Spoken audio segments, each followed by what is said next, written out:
Hello,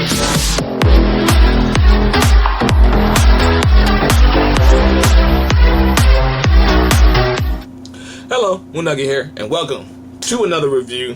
And this is going to be an interesting one for you guys because this is going to be not a long video, but I'm going to rant just a little in this review.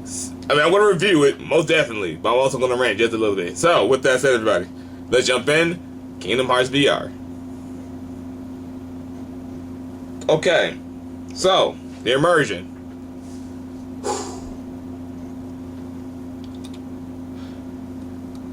Sorry. Okay, the immersion. It was it was great. Okay? Now, I'm not saying that, I'm not being sarcastic or a dick about it. It was great.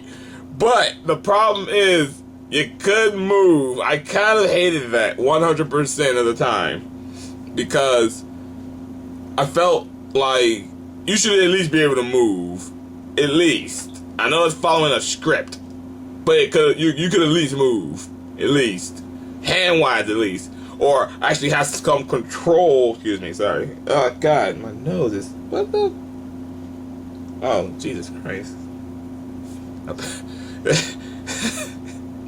You know how your nose just itches? But anyway. God, anyway, we're getting off topic.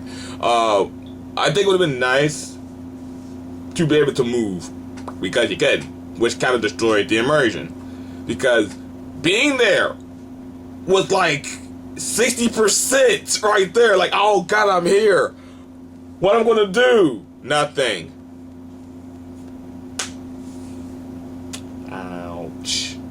That's the big fat ouch. And then you can even give an extra 1%, technically 2%, because it happened twice. Hercules and Twilight Town. You do move. Yes. So you get 1% for each of that. Because you didn't do much. You're not supposed to do much, but I'm being a dick. Again, I'm ranting a little. Okay? Let me. So. But again, you don't move. And that kind of destroyed the immersion. If we were able to move, it would have pushed the game to be more likable. It would have pushed it. Because just being able to move, it makes you feel there a little bit more. Being able to wave your hand and be like, yeah, screw you, villain. Yeah, my point exactly. So, I'm going to leave it with that because I kind of really want to jump into gameplay. And I want to bring up Batman VR just a little bit, but let's jump right in. Okay, gameplay. A little sticky, but watch carefully. Now, Batman VR was an experience, but you actually had control of things. In this experience, you don't. And that kind of sucks. I don't really like being along for the ride because I like feeling like I belong on the ride. I don't want to be just sitting on the roller coaster. I want to be one of the people who's screaming on the roller coaster. If you understand that. If you understand that. So it's almost like being seen and not heard. Which technically, yes, we are there to be seen and unheard, but there's a level of shut up. Sorry. We got a device that's listening in on me, and if I say her name, she'll wake up. So I'm not trying to make her wake up. So she woke up. I'm looking at her like, you about to say something? But anyway, she ruined my video. The gameplay, yes, to be unseen and unheard.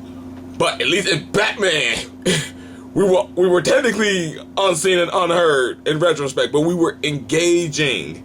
And if they could have made it more engaging, it would have been perfect. Now, again, a promo. That's all it is. So we will cover that in context. It was just a promo.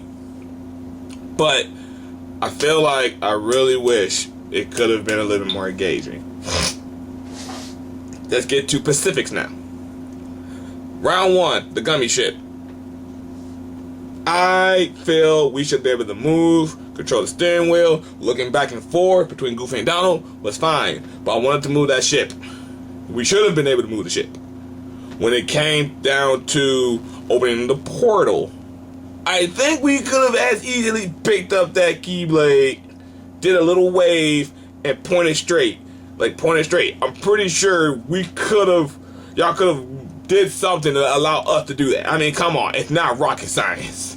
And then even if people, and then again, if people chose not to do it, I'm pretty sure you could override it and then make the thing do it. That would have been better. Not just, again, along for the ride. Wasn't a fan.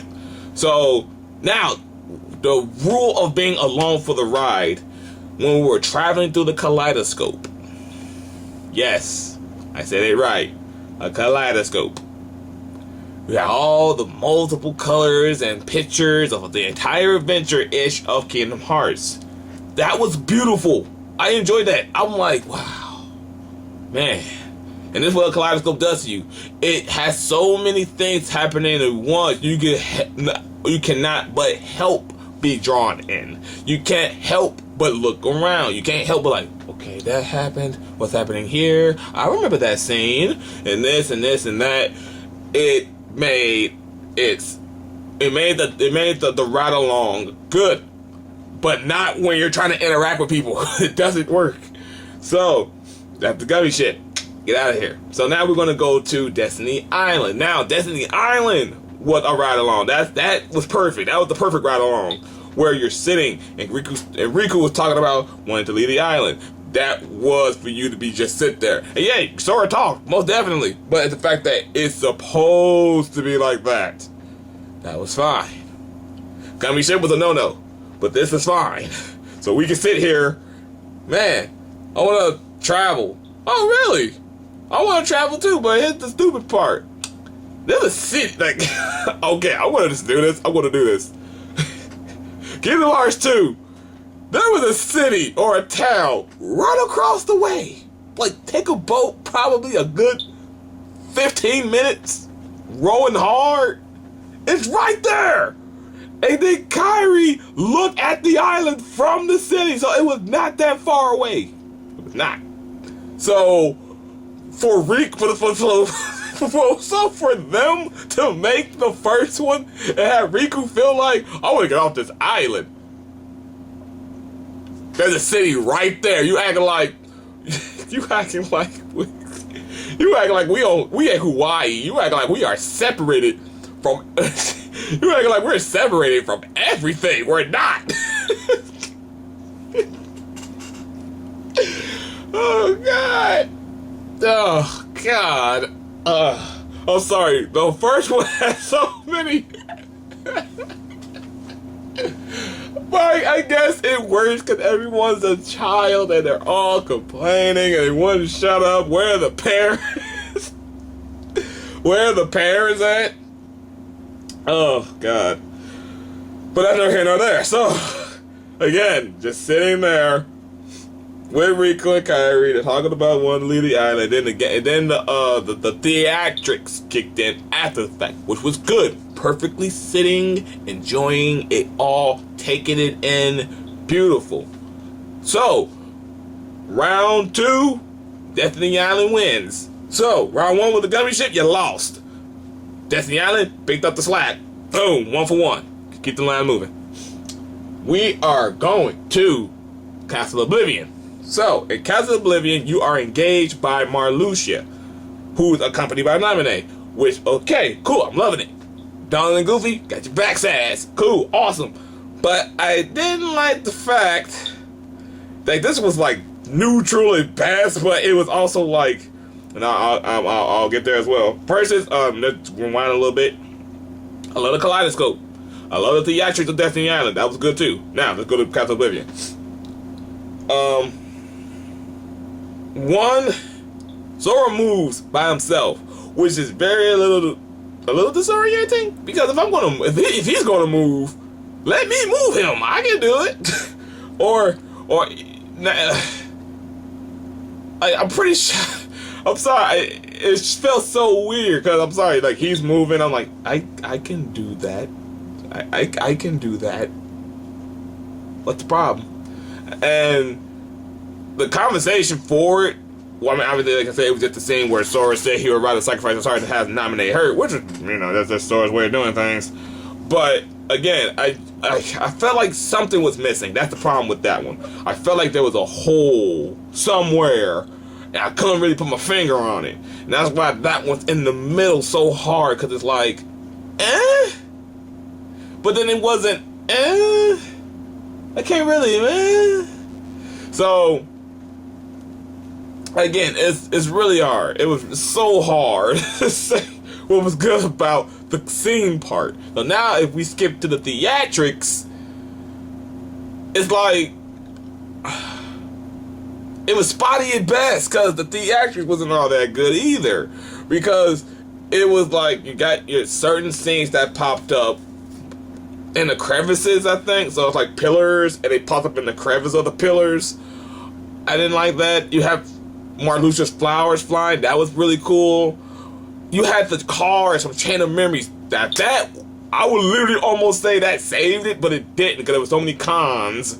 But the car is what makes it neutral. Let's go with that. It didn't fail, but it's neutral now. I'm not saying you're good. I'm not saying you're bad either. But the cars, I love the fact that having the cars, I'm like, oh, if y'all did a legitimate Chain of Memories, Kingdom Hearts oh my god, that would be epic. Just like, I mean, trust me, this is gonna sound a little bit weird, but let's remove Kingdom Hearts a little bit.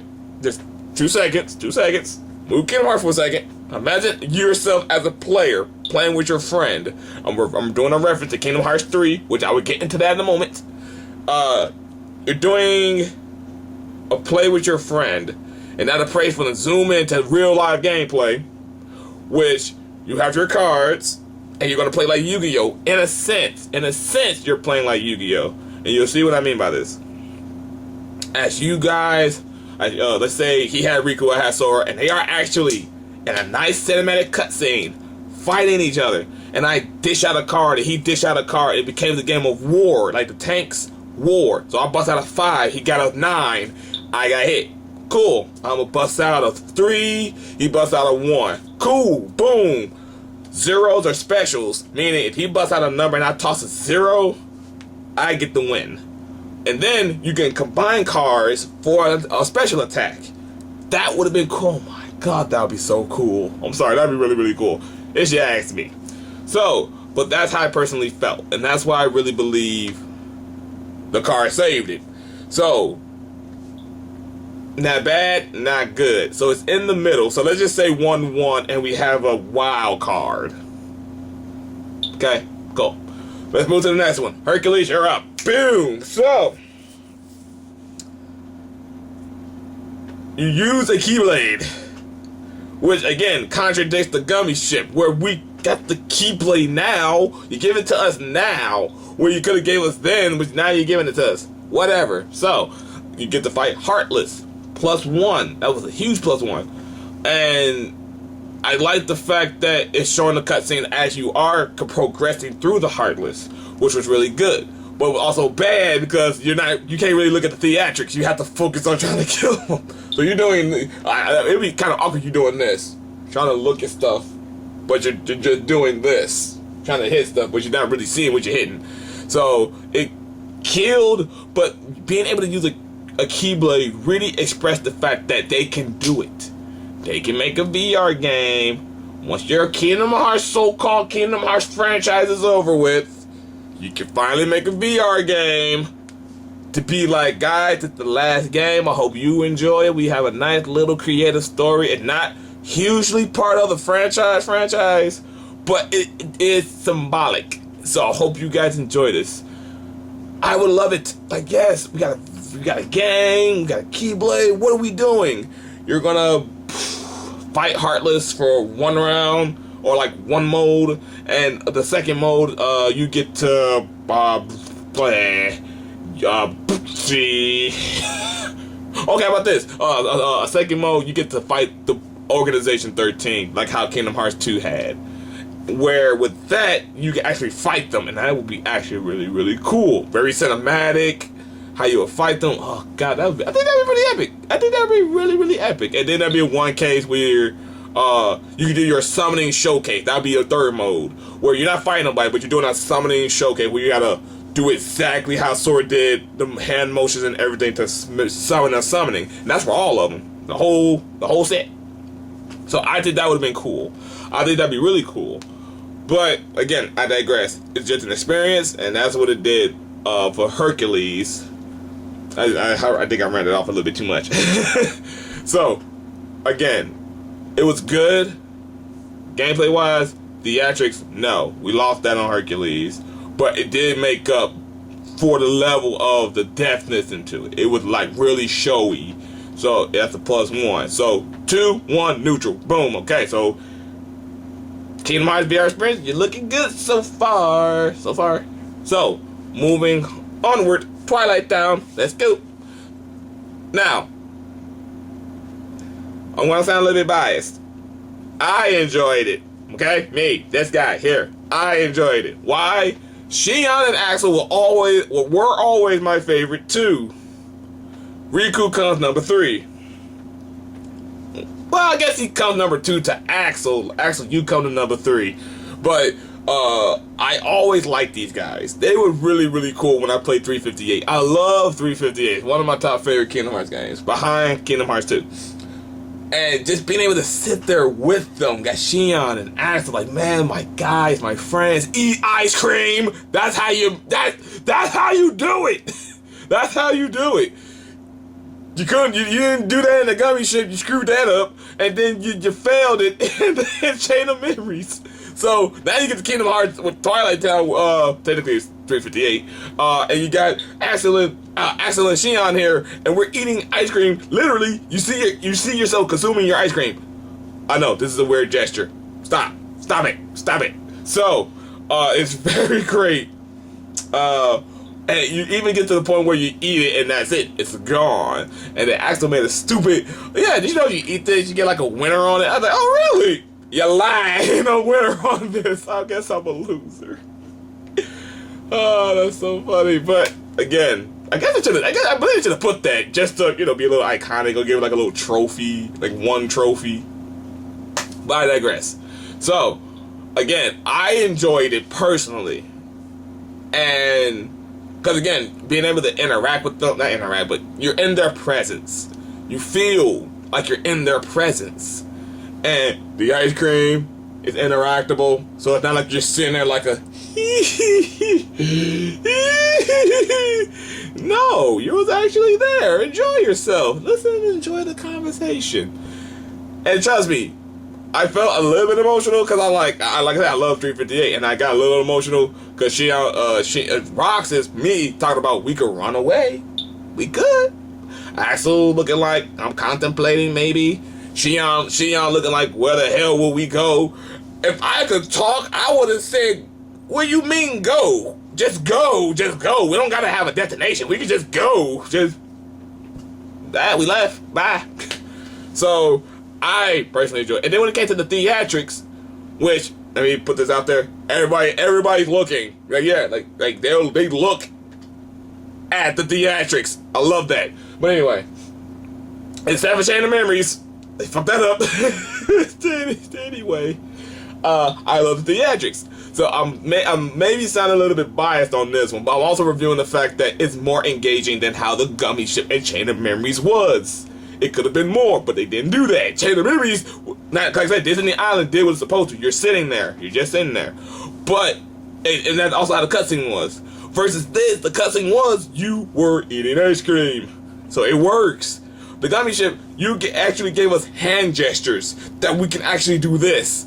But nothing happens. That shouldn't be a thing. They shouldn't do that. We don't have to see holograms or invisible hands stating this is where our hands are. We don't need to know that. We know we're piloting the ship. The only time I need to see that you're giving me the option to steer it. But, whatever. Oh, man. Sorry. Like I said, this is a review, but it's also a rant. That's why the video is going to be a little bit long. So anyway. Boop, boo, boo. Last one. The World That Never Was. Yes. Again, another one of my favorites. Why? Because that's my favorite level in Kingdom Hearts 2, and I love the music. When it came to the theatrics, I loved it. Loved the music. I'm like, man, oh snap, loved it. But it wasn't showy on cutscenes, and that was a heartbreak. It wasn't showy on cutscenes. It was very hurtful on that one. Oh, by the way, that's 3. So 3-1 neutral. Hold that in your head. So, again, it wasn't like a real showy on the theatrics, and I was hurt by that. I'm like, oh man, no cutscenes, no nothing like that. Just a little bit on the skyscraper, and that's it. That's kind of sad. Y'all showed some real showy stuff, yeah. Like it was beautiful. It was beautifully showy, like theatric wise. But it didn't show the cutscenes. So I'm like, I love it 100%. But then I gotta pan you on that. I have to pan you on that. I have to. Then when it came to the actual cutscene part, when you were engaging in Xemnas, that was really symbolic. I'm like, yeah, the infamous scene where all the fellas are here, and yes, they are there. Mickey, Kairi, Riku, they're all here. Bust out that Keyblades on them, about to fight them and everything. Beautiful. But again, I can wave my own hand. Just saying, I can wave my own hand. Good. I know we're following the cutscene. Perfectly fine. I can point too. I can also put my arm down after I get done pointing at them, etc., etc. So, again, that's a pan and a pass as well. So, for the fact that this one was as neutral as Chain of Memories was, it was more favorable because it's a favorite level of mine. So, I have to give it a pass. Like, for me, like I said, I'm a little biased. I had to give it a pass. It was good. So, now the 4-1, and you got Chain of Memories right here. So Chain of Memories, you're going to go over here to the bad section, so that's 2. So it's 4 and 2. So you got Hercules, Destiny Island, Twilight Town, The World That Never Was, compared to Chain of Memories and the Gummy Ship. With that said, let's leave it right there. Right to the context. Okay, now we're in the context.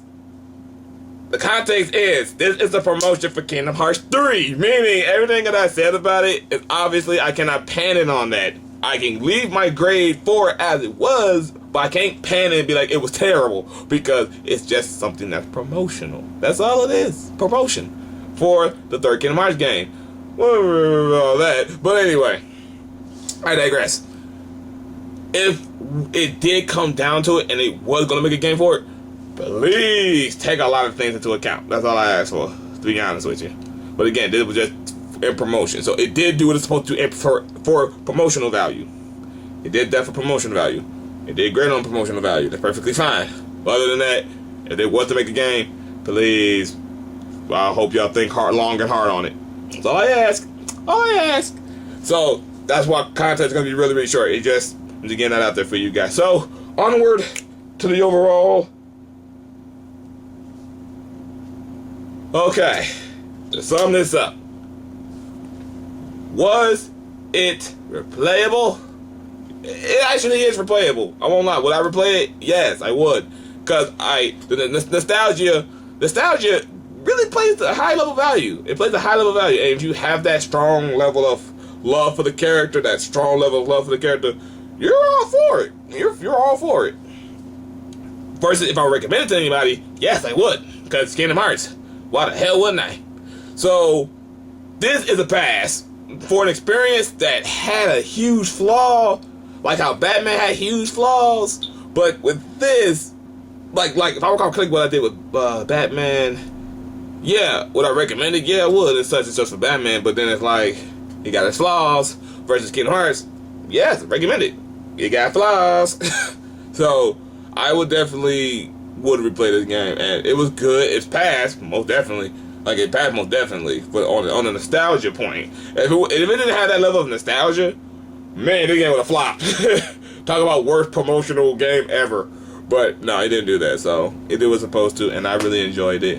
And with that, everybody, I hope you all found this somewhat helpful, and I really hope to catch you all in the next video. Until then, I will see all of you when the next moon rises.